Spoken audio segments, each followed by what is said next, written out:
Okay, so today I want to do something a little different, some Grand Cross history. I compiled here the 10 characters that I felt changed the game in a meta sense and changed the game very, very much. And by change the game, I don't mean, oh, they released and they're very good. No. And I'll give a good example.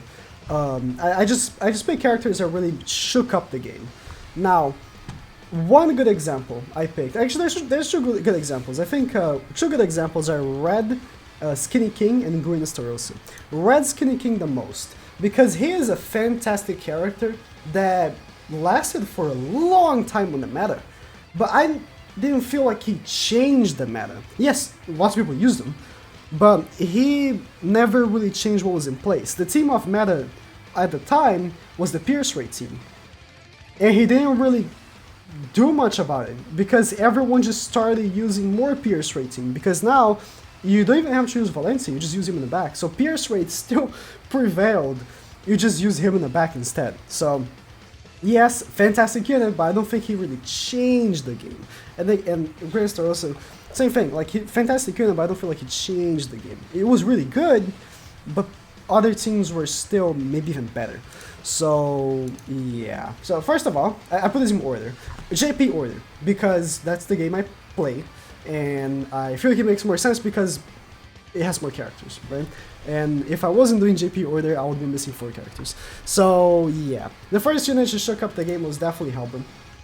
Helbram made the game hell for suiting for his name, made the game hell for quite a while, and I think he like. Him, King, and I thought of Elizabeth because she's also a stun character with King. Really sucks, but him, King, and Gopher prevailed for a long time. Oh, by the way, I almost forgot to say, I am counting these from Vanilla Grand Cross, right? Vanilla Grand Cross, I count the coin shop units, because coin shop units, I feel like were meant to be released with the game, but they pace them because people just wouldn't be able to buy them straight away. On Global, they did it different. Again, I'm counting from GP history.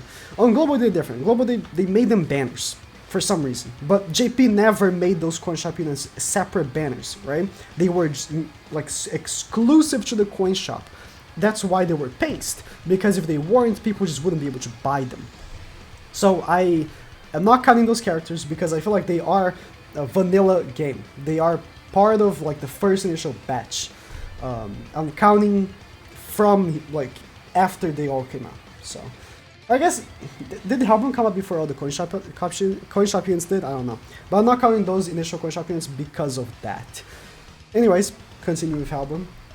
He terrorized the game for a long time. He only really died off not so long ago in GP. I feel like the moment Helbram died was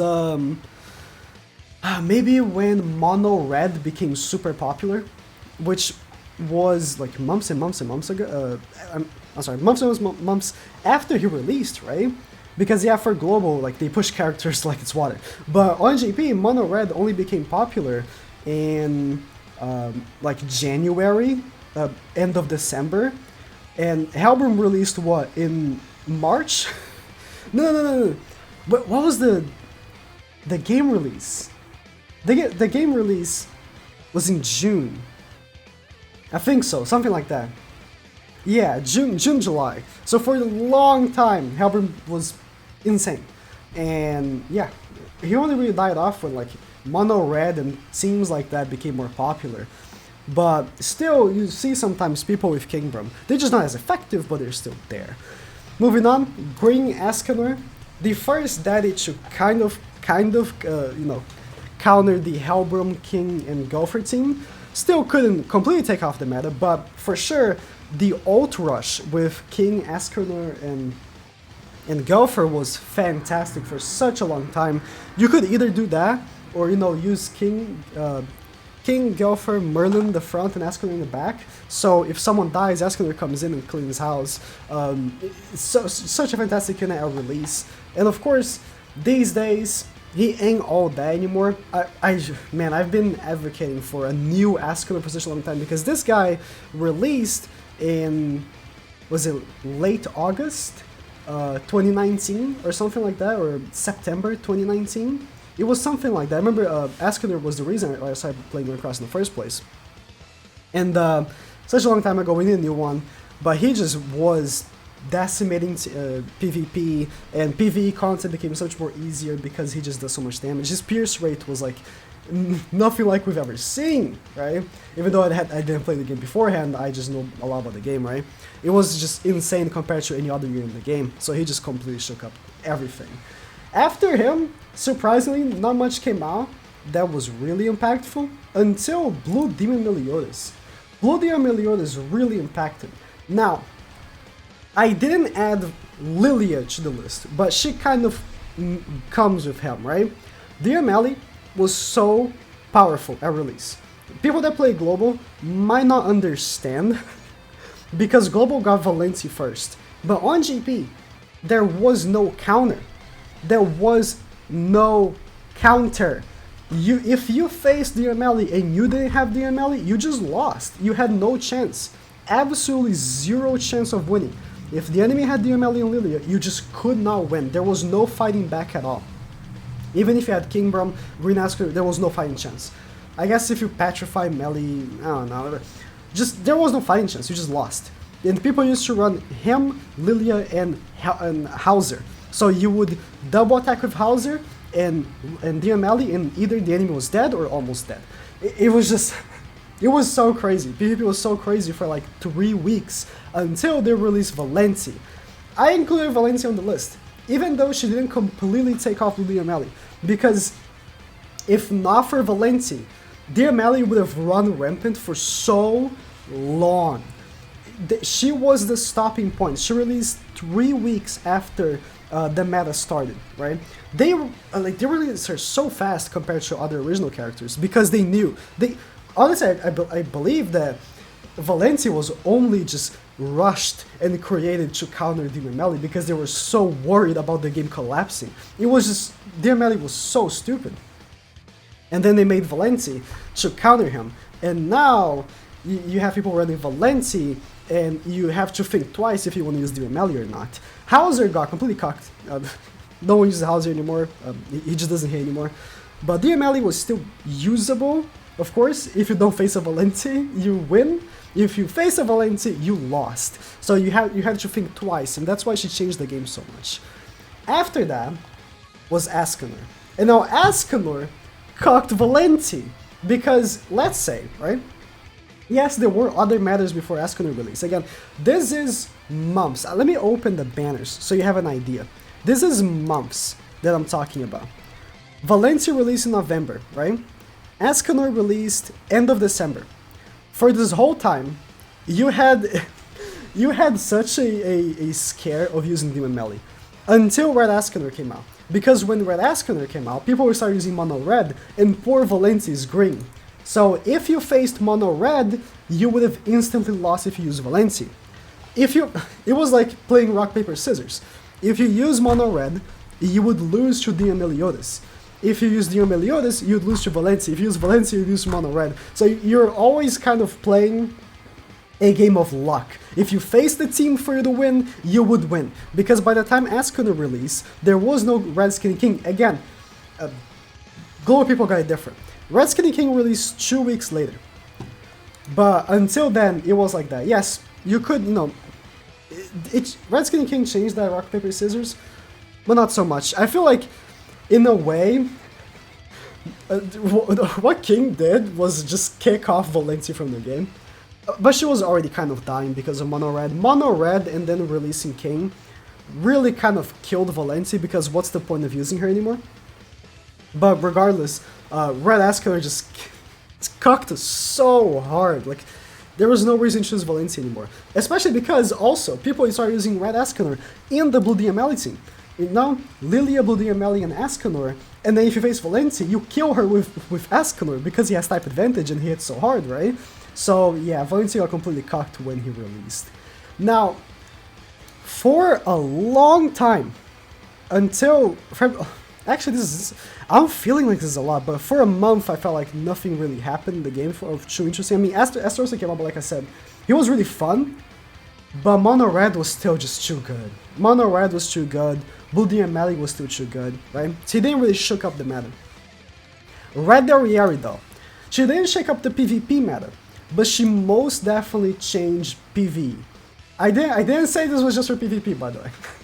I feel like of all the characters in this list, the only one that I felt worthy of PvE was Derieri, because when she came out, it was when Hell Crimson was super difficult. It was when, you know, PvE in general was a little still tough. When she came out, she completely knocked that off. They remodeled every single difficult activity in the game around her. Now, if you go play difficult activities, what do they do? Remove buffs. Or if you have buffs, you take more damage. Like, because of her. It's all because of her. Of course, she is the best PvE in the game. She keeps stacking attack, which is insane. And her ultimate has Amplify for each attack buff that she has. It was just such an insane design. It's still unbelievable to me that they released her, knowing she would be so strong. And she just released randomly, right, on February. This is like anniversary character, Derieri, I feel like. And she still is the best PvE in the game, in my opinion. Like, yeah, you have Lost Vein and stuff like that, but I still believe Derieri is the best PvE in the game. She's just so insane. One big issue though, every single new activity that comes out tries to counter her.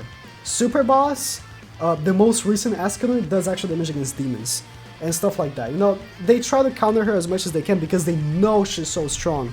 And like I said, she changed the game. She definitely did. Now activities revolve around her. So, yeah. Derieri is just insane. Moving on, again, for quite a while, until Lost Vein came out. Nothing of interesting. I mean, yeah. Lost Vein changed the game. What do I mean by that? Until Lost Vein came out, there were quite a few teams that were usable. I think regular Ult Rush, the OGs, was still usable. Blue Derieri was still usable. Mono Red was still usable. I think that's it. There probably were a few more teams that were usable. When Lost Vein came out, he just said no. And every single other team in the game became somewhat useless. I say that because you could still use them, and you could still win against Lost Vein. Especially Mono Red. Mono Red, like, if you got the level 3 buff, turn 1, and you one-shot their Lost Vein, what can they do, right? But, in general, Lost Vein changed the game a lot. I am counting him on this list. But you also have to understand, there's a year that changed much more than him, which is Elizabeth. Global still doesn't have Elizabeth, so you might not understand. But, again, going back here, on the banners, right? When Elizabeth came out, so Lost Vein came out, and honestly, top tier. If you didn't have him, unlucky you. You could still play the game. When Elizabeth came out, if you don't have Elizabeth, from this point until this point, you could not play PvP. You just couldn't. If you didn't have Elizabeth, you could not play the game.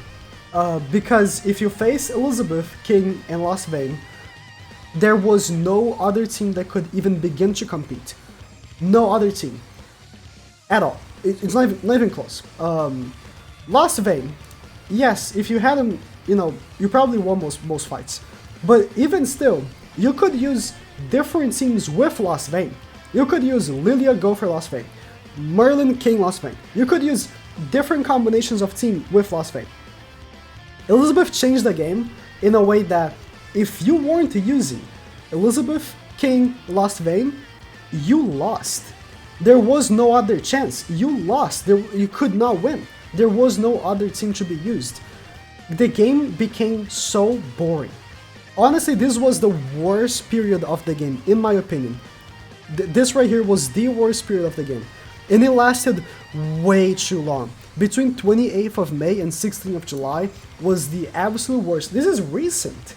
It was the absolute worst period of the game. Without a shadow of a doubt. Worst period of the game. The game was so boring. PvP was terrible. Until my girl Eastin, she said, no! Add Elizabeth. And she made the game fun again. She made the game fun again.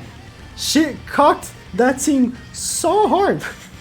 Because one big issue that you had when facing that team was that, well, if you petrify Lost Vein, he can get cleansed by King, and stuff like that, right? Well, she disables recovery skills, no cleanse, prevents ult engage from filling, no ult for the enemy. And if you got level 3, you even attack lower them for a little bit if you want. This is a counter! Finally! And with that, it meant if you use that team and you face Eastin, you lost! Eastin completely cocked that team in every single regard. Also, she's a fantastic unit. Weak point boosts all the team. She's a fantastic unit. If you use that team, you got completely cocked, you lost if you face Eastin. Which meant people had to use other stuff. So good. Now, you might see I don't include Red Zeldris and Green Drill on this list. Because honestly, when they came out, they didn't change the game at all. The game was still the same. But when Eastin came out, they became a viable team. I'm counting Eastin as a credit for this, because she made the game more viable for other characters. And Eastin Gopher is a duo, and they work with any other unit. Then I think, oh, but did she make so you can only use Eastin? No, you can use anything now. In PvP, you can use so many teams right now. It's so good. Although, there's one team that came out recently, very recently, that is cocking every single other team in the game. It's not invincible. I would not say it's invincible. It's probably the best team in the game, but I would not say it's invincible. But it definitely cocks every other team, which is the King Hendrickson team. Currently, this is the newest meta that we have in the game, which is King Hendrickson. Honestly, it is the best team. King Handy combo is just like Go for Eastin combo. It is just a duo, and you can add someone else that will help them. But it definitely is the best team, and it completely cocks. It completely, like, if Eastin had not killed Elizabeth before, I'm sorry, Elizabeth is very alive. Elizabeth, King, and Handy is a very good team. But the Elizabeth Lost Vein and King team, if it wasn't dead, it's dead now. And this unit absolutely killed the old Blue Skinny King. Blue Skinny King is very not good anymore in PvP, I have to say. From experience, I'm telling you, if you play Global, you're doubting me because he's so good. He just died. He just died a few patches ago when this unit came out. Not because he's called King, it's because he disables recovery. And you have this unit disable recovering, and this unit disable healing cards in every regard. So you just cucked if you use Blue King because there's so many things that just cuck you. Also, because now it's available, Red Zeldris seals healing cards as well. So Red Zeldris and Droll became also super prevalent team in this meta with King as well. So this is, in my opinion, the thing is the change going across the most. I'm curious to see how it will move in the future.